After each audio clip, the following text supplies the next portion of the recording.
Yeah. Yeah. Ouais. Allez, 3. Hop, attends, je vais baisser un peu ça. 3, 2, 1.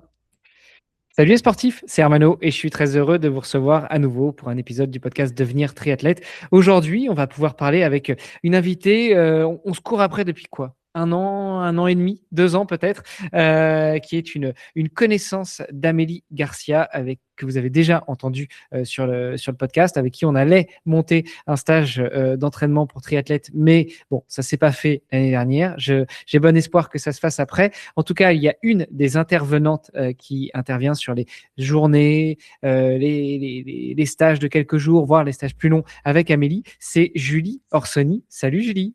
Salut. Orsoni, c'est ton nom de famille, mais ton petit nom sur les réseaux, c'est plutôt Nutri-Julie, c'est ça? Et c'est ça, ouais. Je me fais appeler comme ça dans le milieu. J'ai commencé avec ce nom-là et depuis, je le garde et ça fait un moyen mémotechnique assez évident. Donc, c'est un bon, enfin, ouais, c'est un bon petit surnom. Bon, de toute façon, on va venir justement sur ce surnom. Pourquoi Nutri-Julie? J'imagine bien qu'on ne va pas parler de sommeil. Enfin, on pourrait, mais en tout cas, pas tout de suite. Julie, ce que je te propose déjà dans un premier temps, c'est de te présenter. Dis-nous tout. Qui est Julie Orsoni, alias Nutri-Julie? Ouais, bah écoute, du coup, moi, Julie, je suis toulousaine déjà depuis toujours. J'habite dans le sud de la France. Et je suis du coup diététicienne et nutritionniste du sport. Et aussi, je pense que c'est important de le dire, je suis cycliste en National 2, donc division 2 de National chez les féminines depuis 6 ans. Ça fait 6 ans que je suis nutritionniste du sport et ça fait 6 ans que je fais du vélo aussi. J'ai fait aussi du triathlon 3 ans avant tout ça. Et dans mon activité, que ce soit personnelle dans le vélo et dans le boulot, voilà, j'ai à cœur de vraiment m'investir dans ces deux projets. Donc, on va dire que ma vie est rythmée entre les deux. Et donc, dans mon taf, j'accompagne du coup des athlètes dans leur quotidien pour les aider à mener leurs objectifs au niveau sportif. J'ai aussi une casquette de formatrice parce que j'interviens dans des structures comme la Fédération française de cyclisme, des clubs de triathlon pour faire des interventions ou les journées comme avec Amélie. Et à côté, j'enseigne aussi dans un bachelor en nutrition du sport à des étudiants qui vont devenir, je l'espère, des futurs collègues. Donc, euh, donc voilà, j'ai aussi eu l'occasion de plusieurs années de travailler avec des équipes professionnelles en vélo, en triathlon, trail pas encore, j'aimerais, mais c'est pas aussi évident que ça d'avoir des équipes professionnelles en trail. C'est pas un sport qui est aussi démocratisé, qui a autant d'argent. Mais voilà. Et sur le plan perso, voilà, cycliste en compétition, donc souvent sur les routes le week-end pour parcourir la France et la découvrir aussi à vélo. Donc ouais, c'est un petit peu comme ça que j'aimerais me résumer jusqu'à maintenant. Ouais, des journées bien chargées, à peine hyperactives, quoi. Un peu, ouais. Heureusement, il faut au moins ça. Pendant ta présentation, tu as dit que tu étais nutritionniste et diététicienne. Tu nous rappelles un peu la différence entre les deux, en tout cas en France? Ouais, diététicienne, en fait, c'est un diplôme qui est reconnu par l'État suite à l'obtention du concours, le BTS diététique. Donc, c'est un titre donc, que moi, j'ai validé après le concours. Et nutritionniste, en fait, c'est une accroche pour les gens, c'est-à-dire que nutritionniste tout seul, ça n'existe pas, c'est pas reconnu.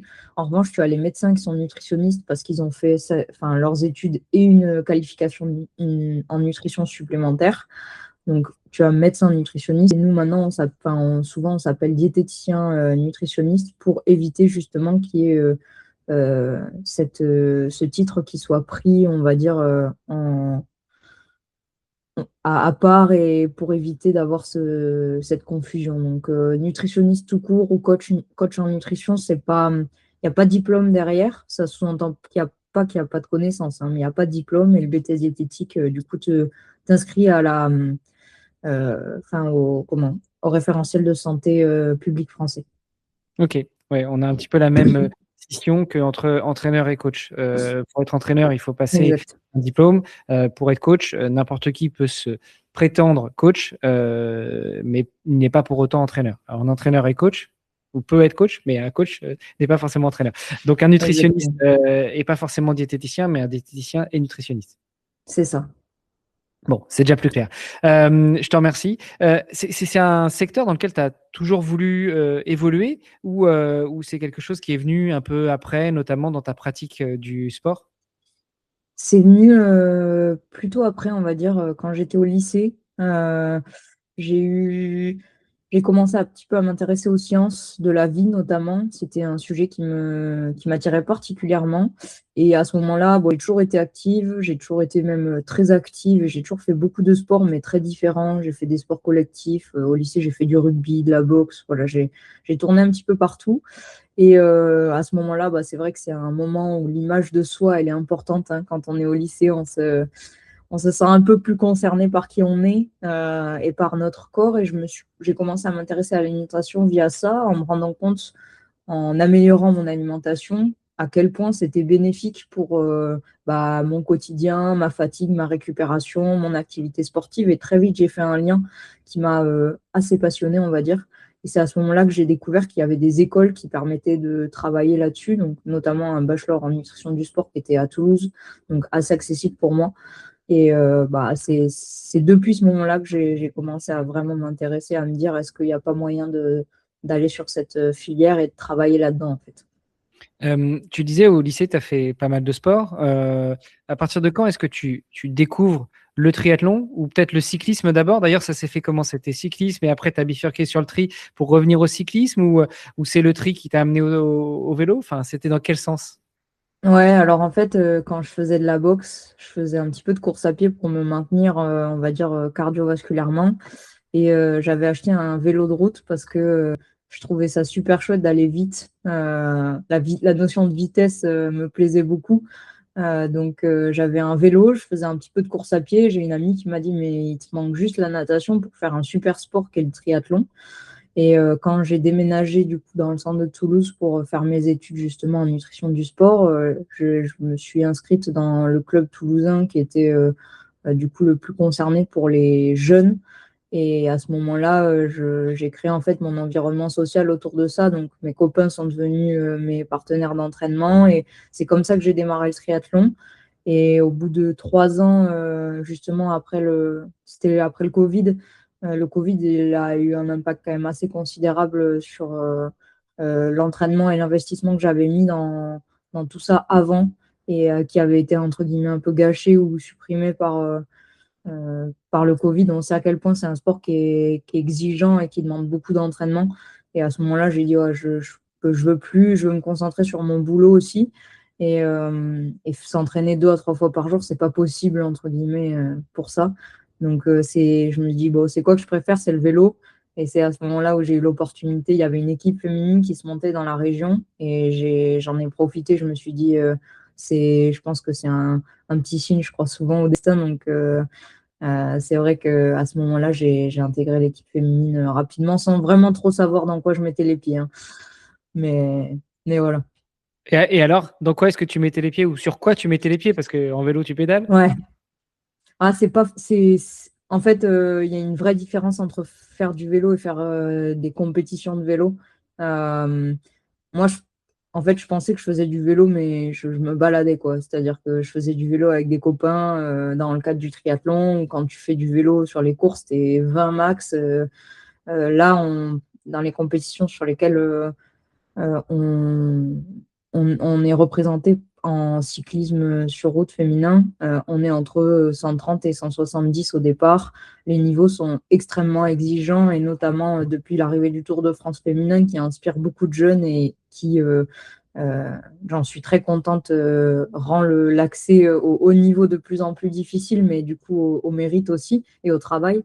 Et Donc, d'ailleurs, petite parenthèse, c'est pas l'arrivée du Tour de France féminin, c'est le retour du Tour ouais, de France féminin. le retour, effectivement, le retour, mais pour les jeunes qui s'en inspirent, elles n'ont pas connu le Tour de France de l'époque, mais ouais, effectivement, c'est ce beau retour du Tour de France féminin qui fait que le niveau est monumental. Et le vélo en compétition, c'est pas juste savoir pédaler, c'est savoir se placer, c'est accepter d'être dans un peloton avec 150 filles autour de soi, c'est s'engager physiquement et mentalement. Tu vois, encore le week-end dernier, bah, j'ai bien touché le bitume à 40 km/h, donc ça fait partie des risques aussi. Et quand tu as un métier que tu bosses le lundi, bah faut accepter ça, que se dire chaque week-end, je prends le départ d'une course où je sais pas entre guillemets à quelle sauce je vais être mangé. Donc, euh, donc ouais, le vélo, mais c'est aussi un sport d'équipe. Et ça c'est génial. C'est les liens qui se resserrent chaque week-end. C'est courir pas que pour soi. Parce qu'en vélo, on dit courir, mais en vrai, on fait pas de course à pied. Mais ouais, c'est partagé, c'est ce qui me manquait, je pense, en triathlon. Ok. C'est marrant parce que c'est souvent le reproche qu'on fait au cyclisme et ce qu'on va aller chercher dans le triathlon, c'est ce côté plus familial, plus partage, plus ouvert. Et là, tu nous dis que toi, c'est finalement ce qui te manquait dans le triathlon. Ouais, parce que je trouve que le triathlon, il y a, il y a beaucoup de. Enfin, l'effort, il est recentré sur soi-même. Pourtant, j'ai fait de la division de la D3 avec les jeunes, mais en fait, c'est ton résultat individuel qui fait le classement équipe, ce qui est un peu le cas en vélo aussi, mais en fait, en vélo, si parfois tu fais l'effort pour un de tes collègues ou une de tes coéquipières, bah, c'est ce qui peut l'amener vers la victoire ou c'est ce qui peut éviter certaines situations, perdre un général. Donc en fait, et les week-ends et l'immersion que tu vis, sachant que tu as quand même 3 4 fois plus de compétition en vélo qu'en triathlon, enfin, c'est assez commun de courir tous les week-ends ou tous les 2 3 week-ends en vélo. Bah déjà, tu vois les gens tout le temps, donc ça devient un peu ta deuxième famille. Et en plus de ça, ouais, par rapport au triathlon, moi, je ne vois pas le partage de la même manière. Le triathlon, c'est chaque individualité qui va peut-être découvrir et partager pendant l'effort, parce que les efforts vont être un peu plus longs et que les gens vont peut-être être un peu plus en endurance et vont faire des rencontres à ce moment-là. Mais en vélo, le partage, il est avec son équipe. Et ouais, pour moi, enfin, toutes les filles qui ont fait la transition, on est assez unanime sur le sujet, le vélo, c'est vraiment un côté équipe et puis même cette identité qu'on a avec un maillot, avec tout ça qui crée en fait un sentiment ouais, d'unité plus fort, je trouve. Juste pour, on va en terminer sur la partie vélo, cyclisme, et en particulier cyclisme de compétition. Mais c'est vrai que tu disais, quand tu faisais du triathlon, tu avais l'impression de faire du vélo, de rouler, mais finalement, après avoir goûté à la compétition, tu te rends compte que c'était plus de la balade parce que la compétition de vélo, c'est pas juste monter sur un vélo et pédaler. C'est Ouais. aussi savoir piloter le vélo, savoir s'intégrer avec les autres, une charge mentale importante et un engagement mental important pendant la compétition, savoir aussi rouler pour l'équipe, pour les coéquipières, etc. C'est finalement des choses que on devrait avoir aussi en triathlon, mais qu'on nous apprend pas. C'est un petit Mm. peu c'est un petit peu la face cachée du vélo. Et c'est vrai que le vélo, en général, dans la partie triathlon, c'est le sport que tu vas aller t'entraîner tout seul ou alors il y a une sortie par semaine avec les potes à partir des beaux jours. Mais sinon, tu es un peu livré à toi-même quand tu es triathlète. Tu es encadré à la piscine par un entraîneur, tu es encadré sur la piste par un entraîneur quand tu vas courir. Mais alors le vélo, c'est démerde-toi, quoi. Et c'est peut-être ce qui nous manque aussi pour avoir parfois, quand ça frotte dans certains triathlons, et jusqu'au triathlon où les drafting est autorisé, et un peu plus de cohésion ou d'éviter les accidents. Ouais, complètement. Complètement. L'apprentissage technique, moi, je l'ai découvert en vélo. J'ai appris à passer un bidon, à enlever mes mains du guidon. Enfin, finalement, tout ce que font les jeunes à l'école de vélo, mais que en triathlon, il n'y a pas accès parce qu'il y a cette priorité, effectivement, sur peut-être d'autres sports où le temps manque, où l'organisation manque, parce que le vélo, quand même, prend toujours un petit peu plus de temps. Mais clairement, je pense que cet apprentissage technique, il devrait être nécessaire pour la sécurité de tous déjà. Et en plus, au-delà de ça, pour effectivement exploiter 100% son potentiel sur les pédales, parce que toute la charge mentale que tu perds et l'énergie que tu perds à gérer un environnement autour de toi, que ce soit environnement routier, hein, une grosse descente, une descente technique, ou comme tu dis, un peloton, ou même quelques personnes autour de toi qui peut être vraiment une charge de stress, bah, finalement, c'est de l'énergie que tu mets pas sur les pédales, quoi.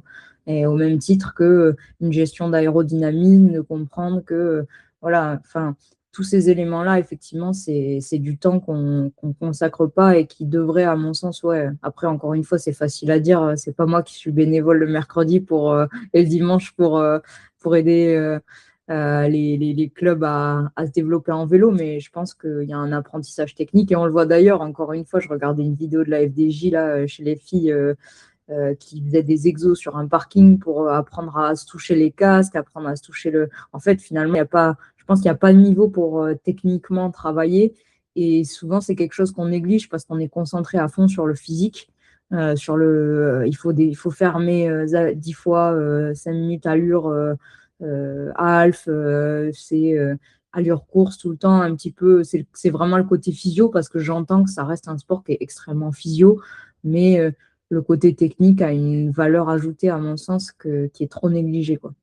Ouais, mais finalement, on le voit aussi dans les 3 autres disciplines. Enfin, la natation, souvent, ce qui fait pêcher, c'est, le départ, en mass start, ce qu'on appelle la lessiveuse, Ouais. alors il y a des petits malins, dont je fais partie, qui se mettent toujours à gauche, mais donc ça veut dire qu'on évite la lessiveuse, mais par contre, on se tape un écart, quand même pour revenir dans le peloton. Mais finalement, c'est des choses qu'on pourrait aussi bosser à l'entraînement. Alors même si la natation reste un des sports les plus techniques parmi les 3, je dis un des sports les plus techniques, parce que le vélo, finalement, quand c'est bien fait, c'est aussi très technique, mais, et la course à pied aussi, il n'y a pas de sujet. Mais donc, on va travailler le physio, on va travailler les répétitions. Et puis finalement, bah, c'est rare qu'il y ait des coachs qui, à chaque entraînement, prennent 5 minutes à la fin, une fois qu'on a récupéré, pour se dire, allez hop, on se fout à 15 dans la ligne, et puis on teste un départ. Ça dure 3 minutes, quoi. Et on répète ça 4 fois, mais au moins, ça permet de te mettre un peu dans l'ambiance de la lessiveuse et de voir, de prendre tes repères, etc. Et pour le vélo, ça va être la même chose. Anyway, revenons un petit peu à toi. Tu as fait du triathlon pendant 3 ans. Tu as fait quoi? Tu nous as dit un petit peu de Détroit quand tu étais plus jeune. Mais tu as fait quoi comme compétition? Où est-ce que tu excellais, tu trouvais ton plaisir? Alors, bah, j'ai pas trop excellé, hein, objectivement, parce que quand j'avais jamais fait de natation de ma vie, j'ai appris à nager avec le triathlon. Je savais même pas faire du crawl ou quoi que ce soit. Donc, quand tu pars avec une épine telle dans le pied et que tu fais très vite, on m'a mis sur les championnats de France jeunes parce qu'il y a beaucoup de place chez les filles, en fait.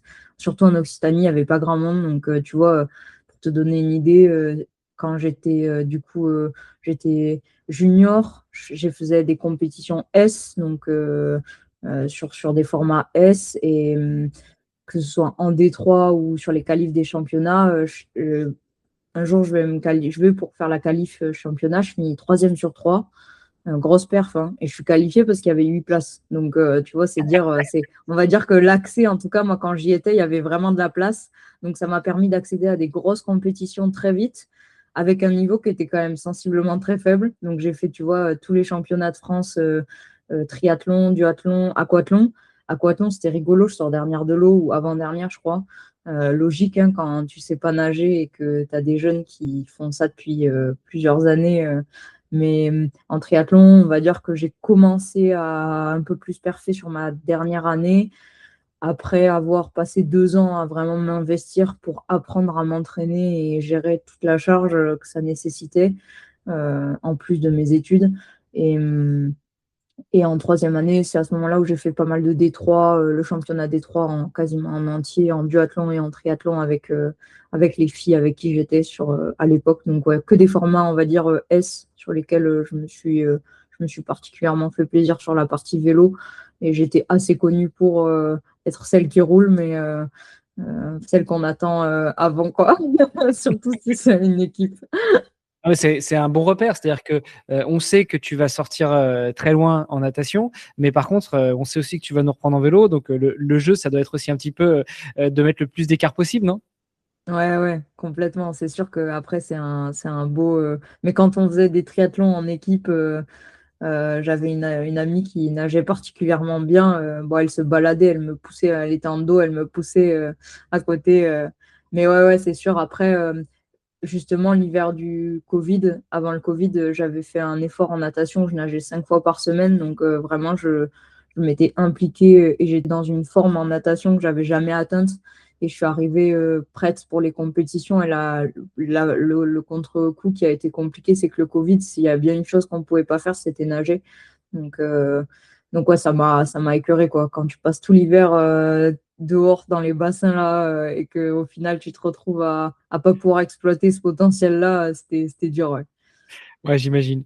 Bon, malgré tout, sur les compétitions que tu as faites en triathlon, il n'y a pas beaucoup de vélos. Euh, Ça se passe comment, la transition chez les grandes, où là, vous roulez un peu plus que 30 bornes, non? Ouais, ouais, bah, ça a été compliqué, hein. Franchement, j'ai un parcours vélo, je pense, qui est au mérite et au travail parce que, pour te donner une idée, ma première compétition de vélo, donc c'était l'année après Covid, tout le monde avait envie de faire du vélo. Il y avait toutes les compétitions qui avaient été plus ou moins annulées pendant un moment. Et du coup, j'avais jamais fait plus de 30 km, enfin 25-30 km. J'avais fait une ou deux cyclosportives, mais encore une fois, assez bienveillants. Les cyclosportives, tu te retrouves souvent avec des garçons qui sont là pour t'aider, qui sont bienveillants, qui jouent le classement pour toi finalement. Donc, pas vraiment cet esprit compétitif que tu peux retrouver sur des grosses compétitions. Et première compète 2021, on est en mai. On est 160, on est à côté de Poitiers sur un circuit qui est assez exigeant et qui fait 120 km. Et il y a des World Tours au départ, donc des équipes de la FDJ, il y a des équipes professionnelles, et moi je suis là, je ne sais pas trop pourquoi ni comment. L'équipe a voulu me montrer un petit peu ce que ça représentait. Et dans les cours, tu as souvent un départ fictif, donc tu as une 5-10 km en fonction des parcours pour soit faire un petit peu le tour de la ville et faire le panneau publicitaire, soit juste pour sortir de l'agglomération s'il y a trop de danger. Et là, en l'occurrence, c'était pour faire un petit tour de la ville. Et donc, par départ fictif, c'est maîtrisé à l'allure par une voiture devant. Et tu n'as pas le droit de. Enfin, si tu as un ennui mécanique ou quoi, ils t'attendent. Et ce qui s'est passé, c'est que dans le départ fictif, j'ai décroché. C'est-à-dire que ça allait tellement vite. Ça roulait à 45 km/h. Moi, on m'avait dit c'est tranquille. La voiture, c'était pas du tout tranquille. La voiture, elle avait mis plein gaz. J'ai déjà décroché. La course, elle n'avait pas encore physiquement commencé. Donc là, je me suis dit, OK, on est vraiment sur quelque chose de différent du vélo, ou effectivement, enfin du triathlon, où bah, tu es libre à toi-même, et si tu ralentis, et ça se voit que à la fin de ton chrono, en fait. Et même en division déathlon, où il y a du drafting, effectivement, rien n'est jamais joué. Là, et au bout de 5 km de course, premier virage, ça a chuté évidemment. Et je me suis retrouvée bloquée dans la chute fin de la course. Ça fait 5 km, il en reste 115. Pas mal. Et comment tu te mets à niveau dans ces conditions-là? Parce que je pense que les auditrices et les auditeurs l'auront bien compris. En tout cas, moi, ce que je comprends de nos premiers échanges là depuis une demi-heure, c'est que tu y vas au travail, Ouais. tu te laisses pas abattre. Et donc, cette première course qui s'arrête au bout de 5 km, comment tu te remets au boulot et comment tu progresses et surtout comment tu arrives à niveau avec les autres pour les courses d'après? Ouais, ben en fait, bah, c'est souvent des remises en question. Je pars du principe que le travail, moi j'ai toujours fonctionné au travail dans le sens où je me considère pas quelqu'un de particulièrement talentueuse, quelqu'un avec une génétique sportive très élevée, tu vois. Enfin, je me considère vraiment pas de tel, et d'ailleurs les datas le prouvent, hein. Mais euh, je pars du principe que avec une bonne analyse, une intelligence de travail et de la patience, ben, c'est comme ça qu'on arrive à progresser petit pas par petit pas. Et ça a toujours été mon mantra, que ce soit au boulot ou dans le sport. Et, euh, et en fait, à travers le sport, bah, je me suis remise en question, et mon mentor encore actuel dans le vélo, qui s'appelle Eric, qui est le manager de l'équipe, il m'a dit, bah, voilà ce qui te manque, voilà ce qu'il faut travailler. Donc, il m'a fait faire des plots. Il a pris une moto, il m'a fait faire du derrière moto pour apprendre à rester avec de la vitesse derrière quelqu'un. Il m'a appris à passer un bidon. Au fur et à mesure, en fait, c'est techniquement, tu évolues avec les appréhensions que tu as en tant qu'adulte, hein, parce que ça, c'est pas pareil que quand tu es gamin et que enfin, les appréhensions que tu as quand tu es adulte, elles sont pas les mêmes. Surtout moi, je me considère vraiment pas comme quelqu'un qui aime prendre des risques. Donc, euh, donc ouais, et même si le vélo en fait partie, pour autant, j'ai pas forcément d'adrénaline dans le risque. Et, euh, et du coup, ben, j'ai essayé de sortir de ma zone de confort au fur et à mesure. Et bah, chaque course, se fixer un objectif, de dire, bon, bah voilà, cette fois, tu vas essayer de tenir 10 km, cette fois, tu vas essayer de tenir 15 km, et puis tu vas t'entraîner un petit peu plus, tu vas apprendre, tu vas faire que des descentes, et au fur et à mesure, l'avantage quand on est dans des équipes comme ça, c'est qu'on fait des stages de regroupement, c'est qu'il y a un encadrement, tu vois, avec une direction sportive qui fait que tous ces gens-là, ils t'amènent une expérience et moi, je prends tout ça. Tout ce que je peux prendre, je capitalise. C'est toute cette information. Et d'ailleurs, c'est ce que j'essaie de faire maintenant dans les séjours. Même dans les séjours, si j'ai la casquette de Nutri, si je peux rouler avec les filles et donner deux, trois tips, je le fais. Et même maintenant, les jeunes qui arrivent dans notre équipe, parce que je suis la seule qui suis dans l'équipe, donc l'Occitane Cyclisme Formation Féminine depuis les débuts. Moi, j'ai fait vraiment la durée de l'équipe et qui continue encore.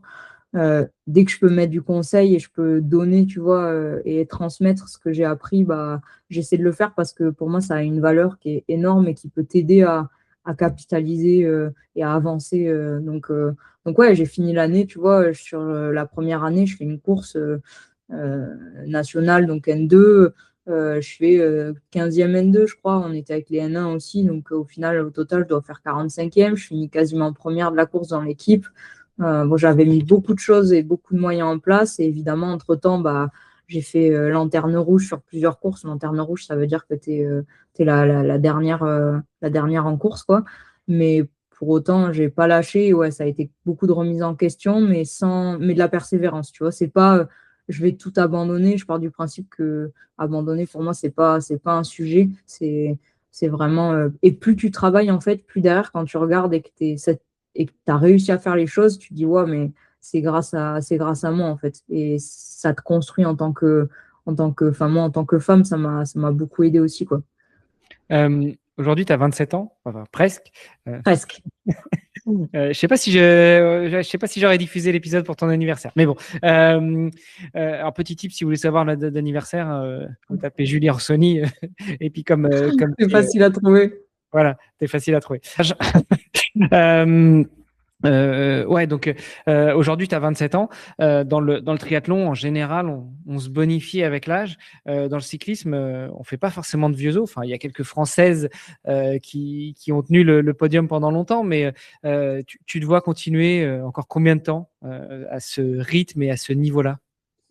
Ouais, c'est une question que je me pose un peu chaque année, d'autant plus que les parcours et les profils sont extrêmement explosifs et que j'ai plutôt un profil, et on me l'a toujours dit, à faire de la longue distance. Donc c'est vrai que c'est pas évident, mais en fait, je pense que le rythme et l'intensité, le rythme ouais, d'entraînement, le volume d'entraînement, pour moi, c'est plus un équilibre de vie qu'autre chose. Donc l'intensité sur la semaine que je mets. Je dirais qu'elle durera tant que je me sens bien et que je m'y retrouve. Après, effectivement, faire les week-ends de compétition, tous les week-ends, partir, rentrer fatigué ou dans la nuit du dimanche à lundi, ça, c'est quelque chose que je sais que je ne pourrais pas tenir encore trop longtemps. Mais j'en profite un maximum. Je n'aurai pas de date parce que chaque année me réserve des surprises et je me dis, allez, cette année, j'arrête et en fait, je continue parce que j'adore ça. Mais, euh, mais ouais, je pense que, en tout cas, sur la FFC, il est probable que dans les 2 ou 3 prochaines années, j'arrête parce que ouais, le bénéfice-risque et investissement, en tout cas, ce que je suis venu chercher, je l'ai trouvé. Et maintenant, on va dire que c'est du kiff sur le partage surtout. Et j'aspire pas forcément à des résultats, on va dire, parce que bah, chaque année, on nous découvre des talents ou des potentiels dans le peloton N2 qui sortent du lot et qui cherchent à se faire repérer. Et légitimement, ces filles-là, elles font la course devant et j'aspire, enfin, je me sens, malgré tout mon travail, c'est la limite, entre guillemets, atteignable. Pour autant, je kiffe toujours autant et j'adore toujours autant partir avec les copines, faire le voyage, découvrir de nouvelles routes et ouais, et profiter en équipe, quoi. Écoute, c'est le pire qu'on te souhaite, de rester le plus longtemps possible au top niveau. Dans les éléments de progression, d'amélioration, je suis quand même tenté de te poser la question, est-ce que tu utilises aussi l'alimentation, la nutrition? Est-ce que ça t'a permis d'atteindre ce que tu recherchais comme objectif? Ouais, bien sûr, bien sûr. Quand j'étais étudiante en nutrition et que j'étais dans le triathlon, ça m'a beaucoup servi parce que le triathlon m'a quand même rendu pas mal malade sur le plan digestif. J'ai subi, entre guillemets, avant de connaître les aléas de ce qu'impose un entraînement intense, voire très intense sur le système digestif. Et grâce à tout ce que j'ai appris, bah, ça m'a guéri. Je suis vraiment passée de quelqu'un qui avait du mal à digérer tout ce qu'elle mangeait et qui parfois avait peur de manger par peur de digérer, enfin d'être malade, quoi. À maintenant, quelqu'un qui, enfin, je suis en très bonne, je me considère vraiment pas en mauvaise santé, bien au contraire. Et c'est grâce à tous les efforts, on va dire, que j'ai fait au niveau nutritionnel. Et dans le cyclisme, quand je suis arrivée, bah là, j'ai compris aussi l'importance d'assumer une alimentation et un volume d'entraînement qui est autour de 15 heures par semaine. Et ça, évidemment, que tout ce que je dis et tout ce que je conseille, c'est quelque chose que je m'applique en priorité. Ça me permet aussi de faire quelques tests en amont de mes conseils, hein. On est toujours son propre cobaye si on arrive à prendre le recul nécessaire. Et ouais, évidemment que j'utilise la nutrition dans mon quotidien, mais en fait, presque sans m'en rendre compte. C'est-à-dire que c'est tellement dans ma tête et je crois tellement en ce que je dis et ces sujets-là qu'en fait, naturellement, je vais le faire sans vraiment me poser la question, quoi. Ouais, ça tombe bien que tu abordes le sujet du triathlon et que tu dises que justement le triathlon t'a un petit peu rendu malade.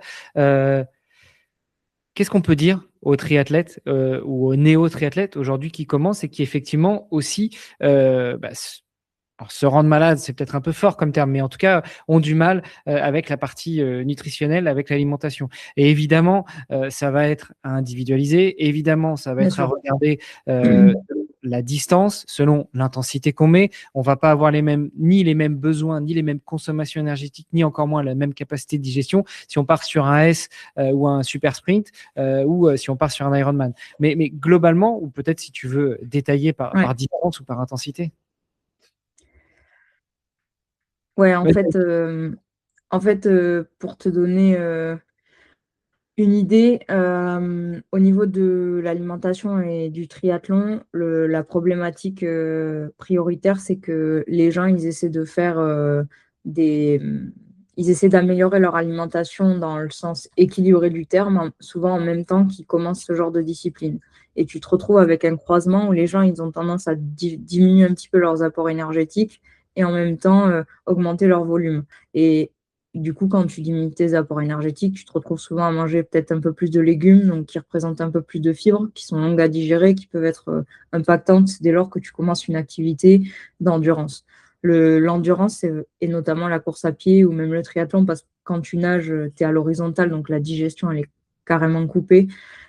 C'est vraiment un des sports les plus à risque sur le plan digestif et à l'échelle court terme et long terme. C'est-à-dire que tu peux vraiment faire des dégâts qui peuvent être difficilement réparables ou qui demanderont beaucoup de temps et de patience et d'investissement.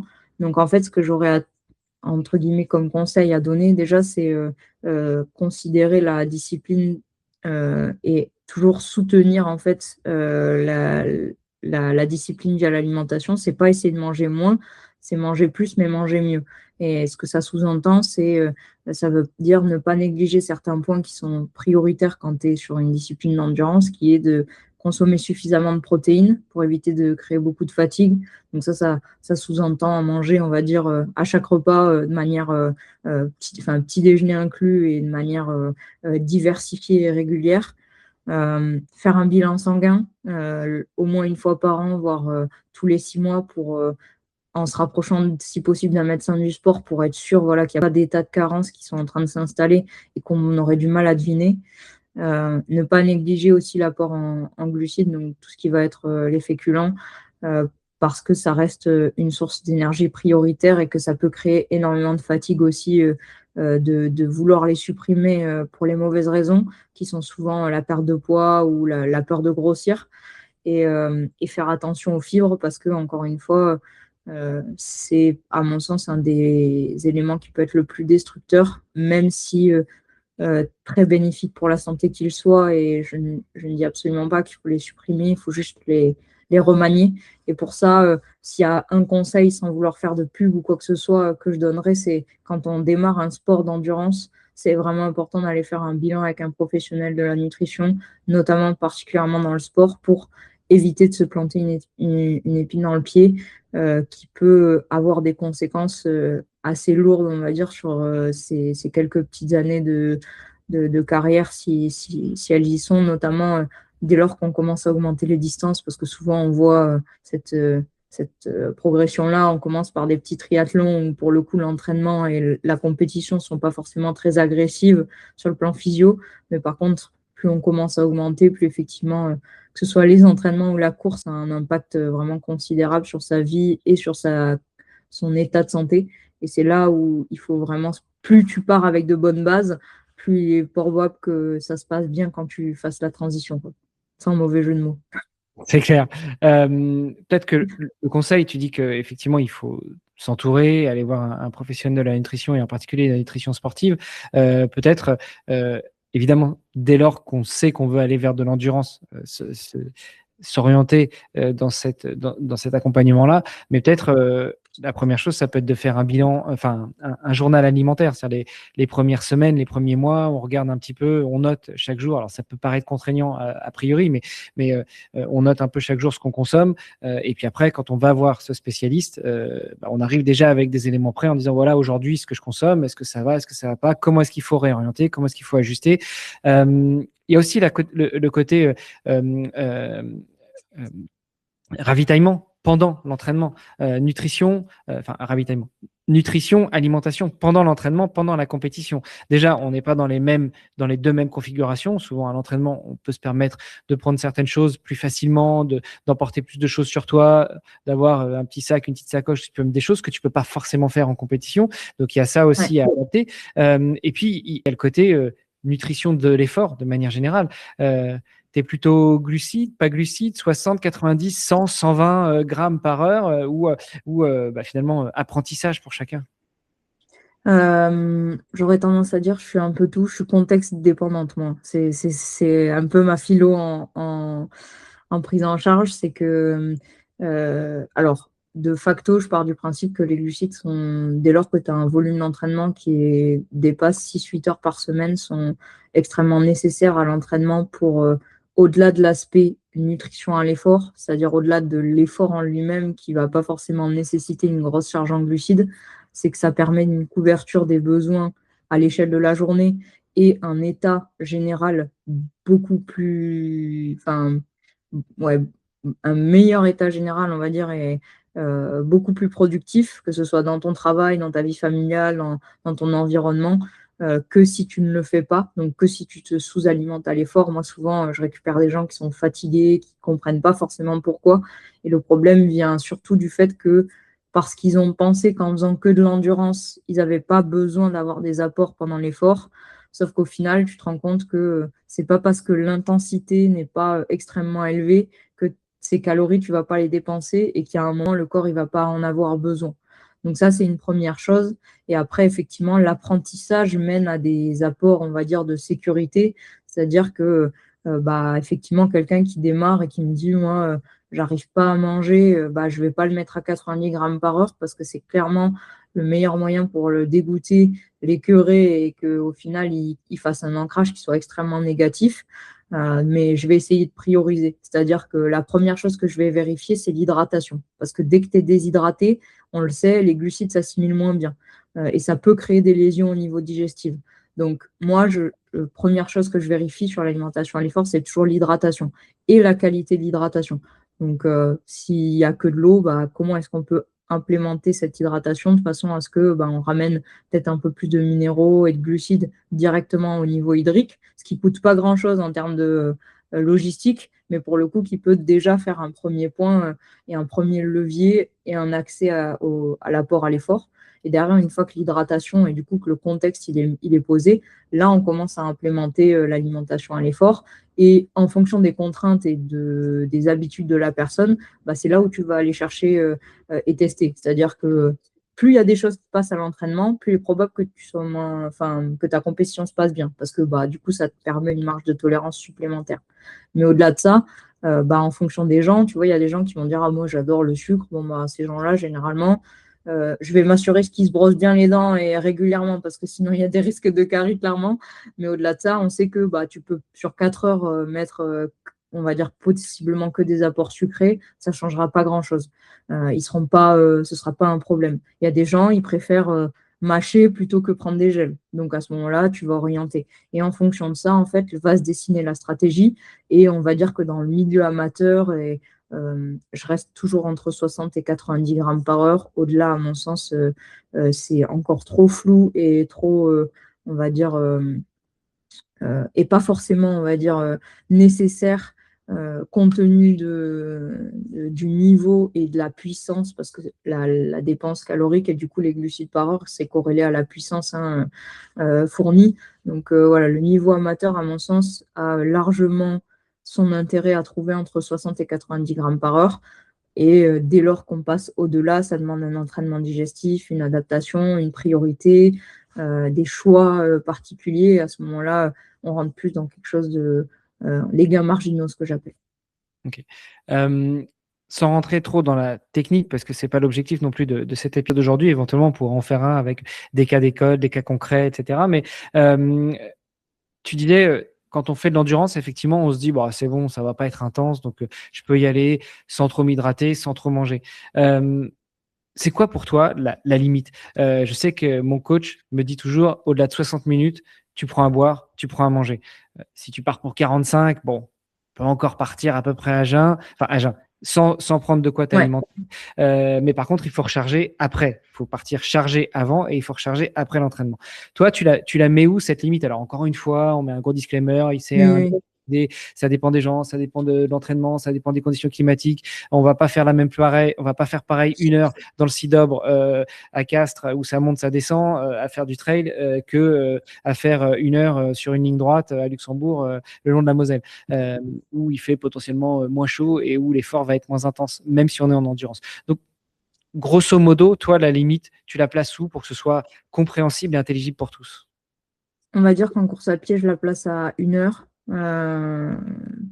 En termes d'alimentation et d'hydratation, effectivement, si jamais il y a de la chaleur, je le place à 0. C'est-à-dire qu'au-delà de 30 degrés, pour moi, ça devient dangereux de rien prendre à l'effort, peu importe le temps qu'on fait, euh, compte tenu des conditions, on va dire, environnementales. Et sur le vélo, ça peut être plutôt 1 heure et demie, 2 heures sur le plan alimentaire, mais pas hydrique. C'est-à-dire que la limite hydrique, elle est à 1 heure, on va dire, effectivement, sans trop de risques sur le reste, parce que c'est, comme tu dis, compensable avant et après. Par contre, dès lors qu'on commence à dépasser 1 heure, c'est l'hydratation en priorité.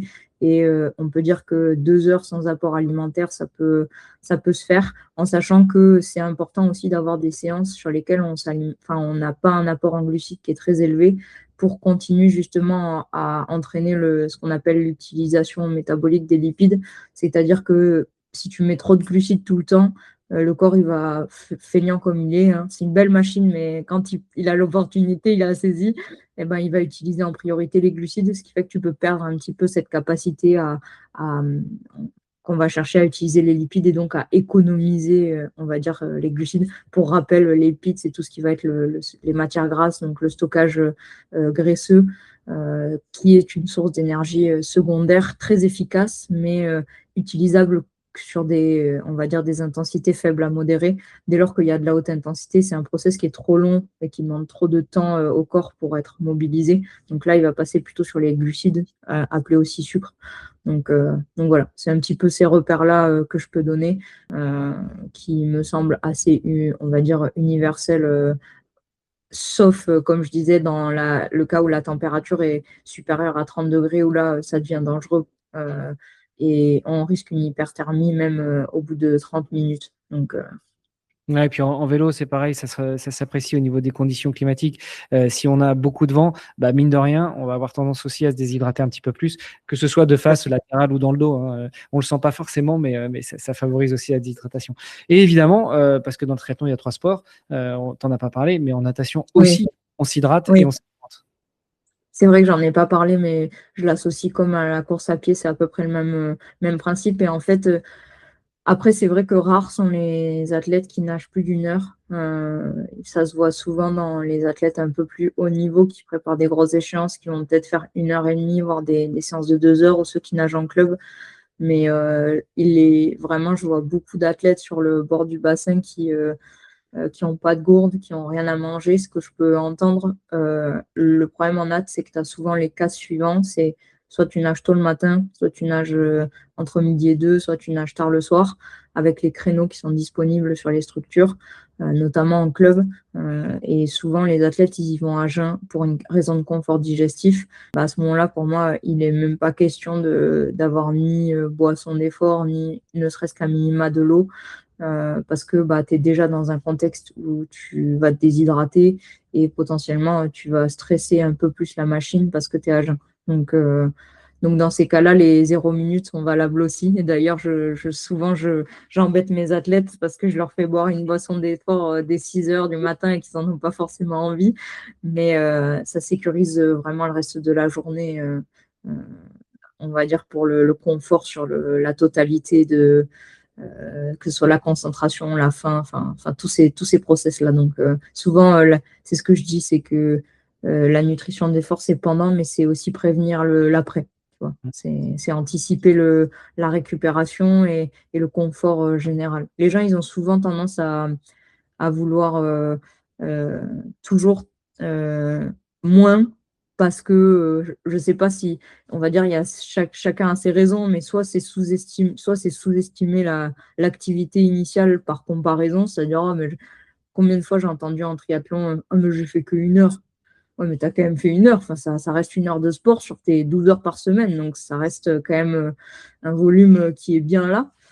Soit c'est par appréhension de prendre du poids. Ça, je le vois aussi beaucoup, les personnes qui ont peur de s'alimenter parce qu'ils ont peur de prendre du poids.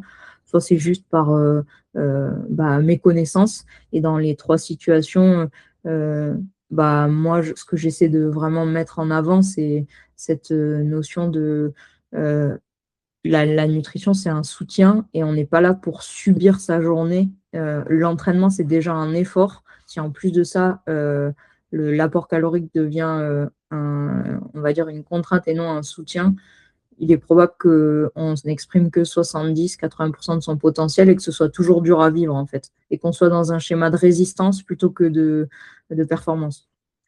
Ouais, bah, on en a déjà parlé dans un épisode précédent que j'ai enregistré avec le docteur Denis Boucher, qui est un physio, un docteur en physionomie, non, physiologie, voilà, mais qui travaille aussi beaucoup sur l'alimentation et sur éventuellement la perte de poids et autres. Ouais. En fait, l'alimentation, tu l'as dit, c'est un soutien, mais ça peut aussi être un élément qui va faire que l'entraînement ne sera pas efficace ou que la compétition ne sera pas réussie.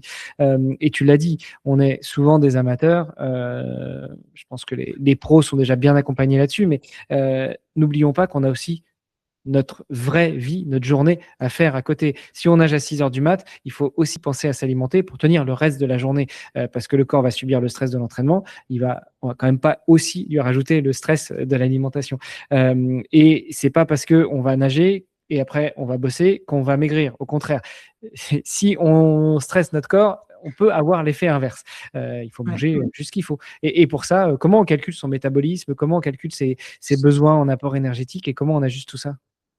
Ouais, alors ça, c'est des calculs que nous, on a l'habitude de faire. Après, tu peux trouver les formules facilement sur Internet, hein. Objectivement, tu as différentes formules. Pour en citer une, par exemple, le Black and All, qui est un calcul théorique de métabolisme de base. Après, encore une fois, ça reste de la théorie. On va dire que ça a 100, 150 ouais, 50 à 150 calories près, on est à peu près dans le vrai. On va dire que ça, c'est ta dépense énergétique au repos sans rien faire. À ça, tu ajoutes un premier petit coefficient en fonction de si tu as plutôt une vie active ou plutôt sédentaire. Est-ce que tu marches 10 000 pas par jour ou plutôt 3 000? Est-ce que tu promènes ton chien? Est-ce que tu vas en vélo au travail? Tu vois, tout ça, ça va rajouter, on va dire, un coefficient à ce métabolisme de base qui va être autour de 1 à 1,4 maximum, quoi. Enfin, 1,2, 1,4. Et derrière, à ça, tu apportes les dépenses énergétiques à l'effort. Donc celle-là, moi, ce que je conseille souvent, c'est de se fier aux applications, notamment monitorées, c'est-à-dire la montre, tu vois, le compteur. Dès lors qu'il y a de la fréquence cardiaque ou des données de puissance, ça représente quand même une valeur qui est assez indicative et réelle à 90 à 95% de la réalité. Si tu fais la somme de tout ça, plus potentiellement ouais, encore 100 ou 200 calories en fonction de la qualité de ton alimentation et du coup la digestion que ça peut te demander, on va dire que tu arrives à retrouver tes besoins énergétiques. Mais le problème, c'est que tous les gens ne sont pas capables de faire ça ou n'ont pas forcément envie. S'ils ont envie de le faire, ils ont à peu près la solution que je viens de donner. Et sinon, bah, encore une fois, ça peut rapidement soit se trouver sur Internet, je pense notamment avec l'IA maintenant, qui peut être une bonne source, on va dire, de calcul efficient. Et autrement, bah, encore une fois, aller voir un pro. Mais ouais, c'est à peu près comme ça que tu détermines tes besoins, on va dire, journaliers, qui peuvent d'ailleurs, et c'est assez surprenant, et je trouve que l'exercice est quand même intéressant à faire quand on est sportif, c'est que tu peux vite avoir des fluctuations entre les jours et entre les journées d'entraînement, et vite avoir des totaux caloriques qui, sur l'effort, peuvent représenter 1 à 2 fois ce que tu dépenses au repos, quoi. Tu vois, notamment sur des longues sorties vélo, des gros entraînements de course à pied, te retrouver avec bah, 1500, 2000, 3000 calories de dépensées, ce qui représente potentiellement pour une femme quasiment 2 fois ce qu'elle doit manger sur une journée, quoi. Donc, c'est assez intéressant, on va dire, au moins à se représenter. Ouais, c'est clair. Non, mais ça peut être effectivement aussi un bon élément à traquer. Alors, quand on est triathlète, ça commence Mm. à faire beaucoup de choses à traquer, hein. Il y a 3 Ouais. sports à faire, plus il y a le sommeil, plus l'alimentation, plus la PPG, plus le machin, plus le truc. Bon, ça commence à faire beaucoup. Mais écoute, c'est un élément, c'est même pas un gain marginal, parce que là, on n'est plus dans les gains marginaux Non. sur l'alimentation. On est vraiment sur l'hygiène de vie et éventuellement la progression, mais pas sur du gain marginal. Euh, Est-ce qu'on a vu tout ce qu'on voulait voir aujourd'hui, Julie, ou est-ce qu'il y a des choses que tu aurais bien voulu aborder? Non, objectivement, je pense que on a vu pas mal de choses, en tout cas, par rapport à tes questions. Je crois que j'ai pu répondre à peu près à tout. Je pense que ce qui, si j'avais quand même quelque chose à dire, ou ce qui me semble quand même assez important, c'est de vraiment avoir conscience que euh, le- l'endurance, enfin, en tout cas, les sports d'endurance, notamment le triathlon, le vélo, c'est des sports qui sont coûteux, et souvent le corps, c'est une belle machine de tolérance, c'est-à-dire qu'il encaisse, il encaisse, mais en silencieux, il se dégrade, et les symptômes arrivent quand c'est souvent un petit peu déjà trop tard. Donc,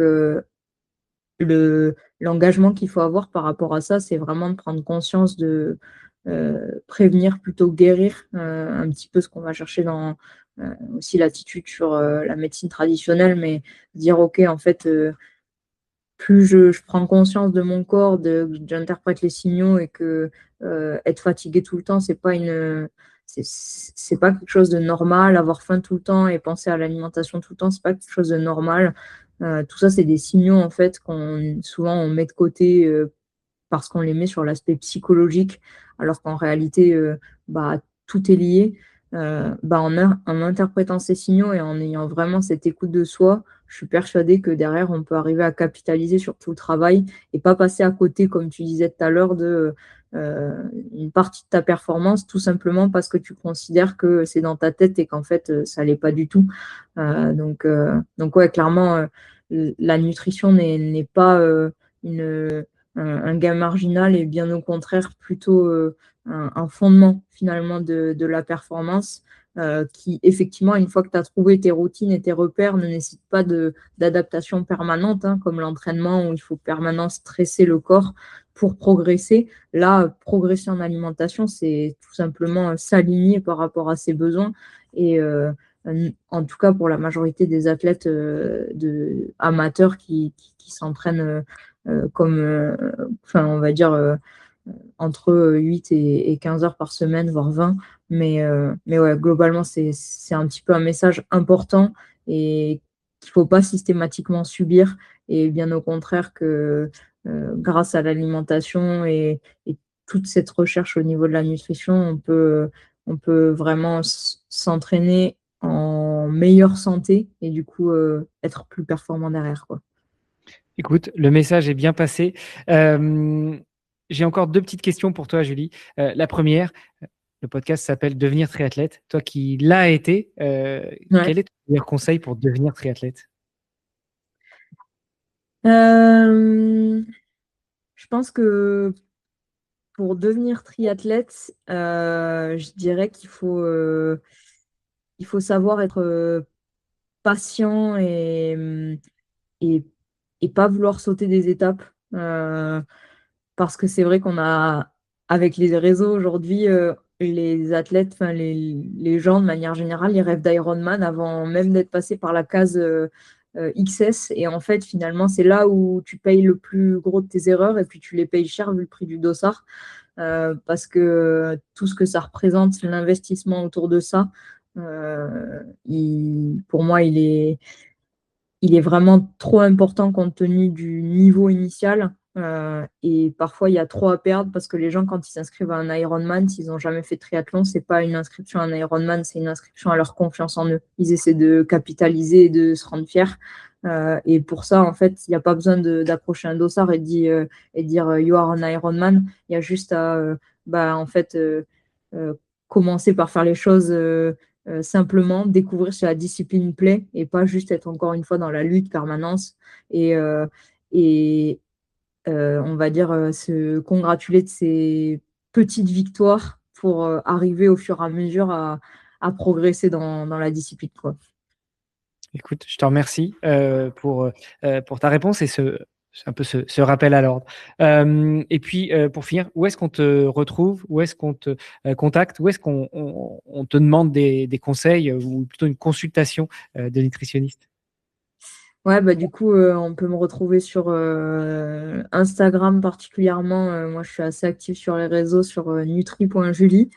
Donc, c'est via ce biais-là qu'une partie des gens me contactent pour prendre rendez-vous, avoir un accompagnement et suivi.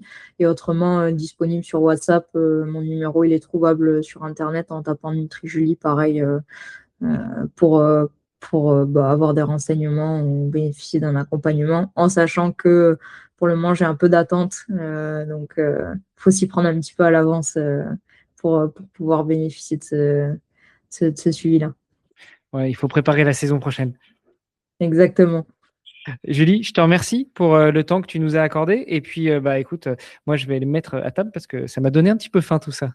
Oui, j'imagine bien, ouais. Bah écoute, merci en tout cas pour cet échange. C'était un plaisir de discuter avec toi et de me laisser la parole. En tout cas, c'est toujours agréable. Donc, merci, merci infiniment. Je t'en prie. Et puis, on aura peut-être l'occasion de se croiser un jour sur un stage organisé par Amélie. Ah, j'espère bien, ouais. Merci, Julie. Ciao. Ciao.